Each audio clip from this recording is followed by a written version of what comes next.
bienvenue dans cette vidéo d'instruction consacrée à la Takeshi TB325R. Nous allons vous y expliquer comment manœuvrer la machine. Mais tout d'abord, voici quelques consignes de sécurité.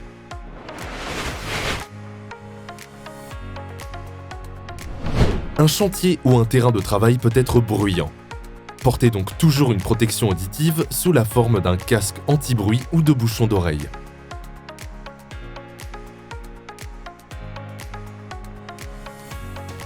Portez en outre à tout moment des chaussures de sécurité munies d'un embout en acier. Avant de monter dans la cabine, vérifiez qu'aucun objet ne se trouve derrière, devant ou sous la machine pour éviter tout dommage lorsque vous la déplacerez. Assurez-vous aussi qu'il n'y a pas de fuite d'huile et que la goupille de l'attache rapide est bien verrouillée. Vous éviterez ainsi tout accident pendant que vous travaillez.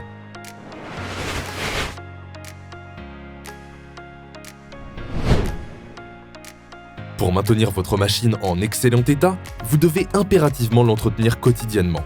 Le pistolet graisseur se trouve dans ce compartiment. Utilisez-le pour lubrifier toutes les articulations de la flèche. Les douilles de graissage sont faciles à repérer grâce au marquage jaune.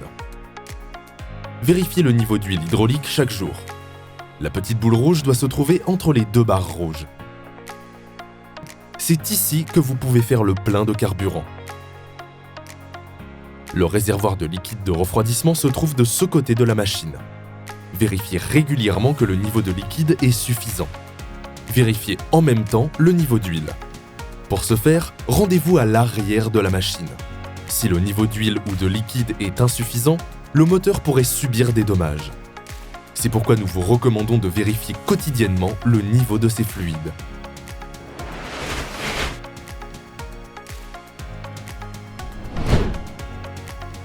Veillez à ne pas glisser. Lorsque vous montez dans la cabine, prenez toujours appui sur 3 points.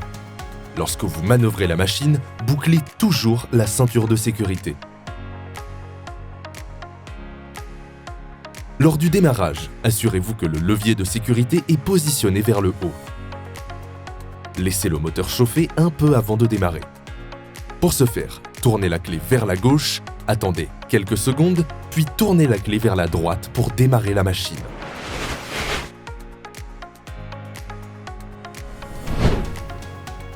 Avant de manœuvrer la machine, vous devez abaisser le levier de sécurité. Pour commander la lame doser, utilisez le levier qui se trouve du côté droit de la cabine. Levez la lame doser avant de faire bouger la machine. Vous éviterez ainsi d'endommager la machine et le revêtement routier. Pour déplacer la machine, utilisez les leviers de commande. Poussez les leviers ensemble vers l'avant pour faire marche avant. Tirez les leviers ensemble vers l'arrière pour faire marche arrière. Poussez ou tirez un levier un peu plus loin que l'autre vers l'avant ou l'arrière pour tourner vers la gauche ou vers la droite. Pour faire pivoter la machine sur elle-même, poussez un levier vers l'avant et tirez l'autre vers l'arrière.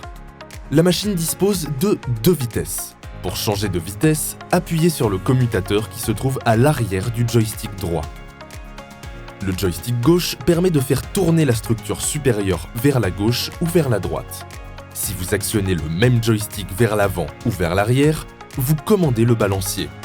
Le joystick droit permet de commander le godet et la flèche. Actionnez-le vers la gauche et la droite pour faire bouger le godet vers l'avant et vers l'arrière. Pour relever et abaisser la flèche, actionnez le joystick vers l'avant ou vers l'arrière. Pour faire pivoter la flèche, appuyez sur la pédale située du côté droit de la cabine.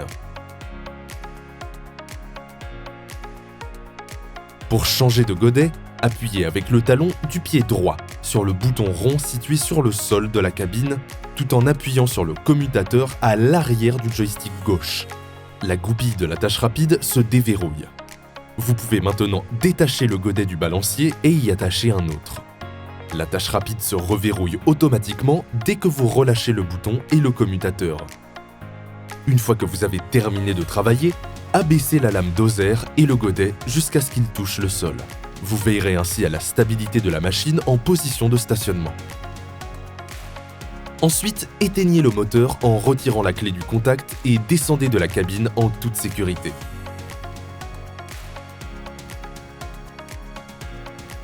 Nous voilà à la fin de cette vidéo d'instruction consacrée à la Takeshi TB325R. Pour obtenir des instructions plus détaillées, consultez le manuel d'instruction de la machine.